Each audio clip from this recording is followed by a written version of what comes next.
Looking to add more living space to your home can be tricky, but if you can, look to your basement.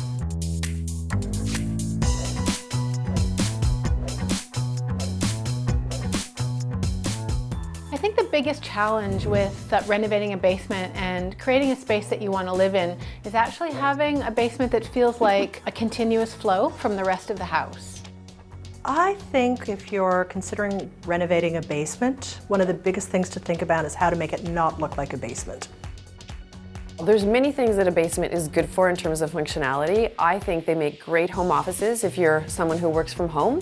As well, they're great for nanny suites and a kid's play zone. Laundry, bathroom. I've even seen people who have their bedroom in the basement, which kind of confuses me, but I think they like it dark, and hey, if you can make it look good, more power to you. Consider what's missing from your home. It's sort of that bonus area in the home that you can really be thoughtful with. It can be a great place to have a family room if you have a more formal living space upstairs for TV watching, especially because there's usually not as much light in the basement, so they're perfect for an entertainment space. One of the biggest considerations to think about when you're renovating your basement is the ceiling height. You want to make sure you have enough headroom, and many basements don't have enough from the get-go. So you might have to dig down, which can be a big expense. To dig or not to dig? I actually think it depends on your ceiling height. So if you're getting anything over 6'5", I think a good ceiling height is 7 feet. I don't think you'd want much less than that. How many friends have you got that are over 6'5"? Really, you think about the tallest person in your house and making sure that person can walk without hitting their head.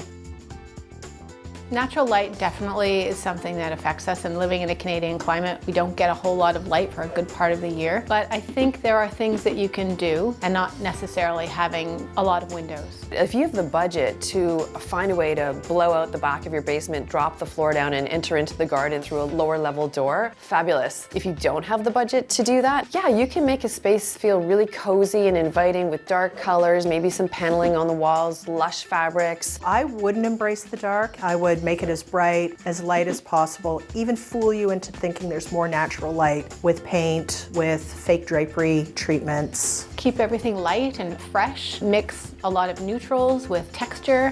Window wells, yeah, they're good. If you don't have them, it's kind of sucky.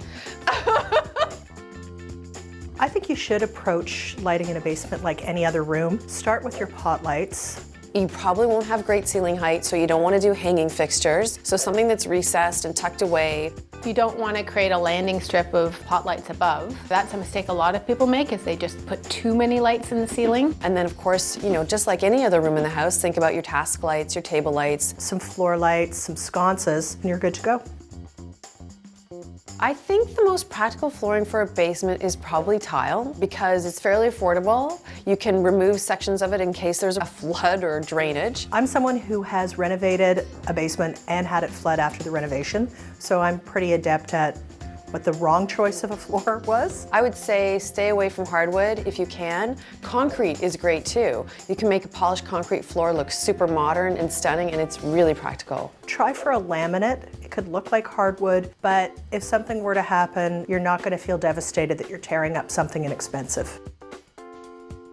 You do have to think about whether or not you can move your furniture into the basement if you have a tight stairway. So furniture sectionals that come in smaller components that can be put together is a great solution. Lower pieces is good too, because often, again, if you don't have the ceiling height, you might not want chairs with high backs. You want low back furniture just to keep the sight lines open. I took a normal old sofa down, I just unscrew the legs. It makes it a bit smaller. So there's little tricks you can do.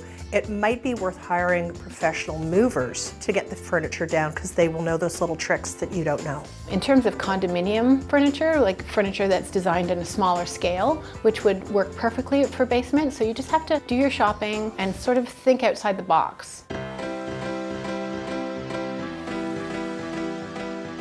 I really do believe that if you can find the budget to renovate your basement, you're going to find that you get so much additional living space. The basement is such a bonus feature. It's untapped real estate, and it adds to your home's value. I think anytime you take an unfinished basement and make it a finished basement, you're going to be adding value to your home, because it's going to make your house feel that much bigger and complete.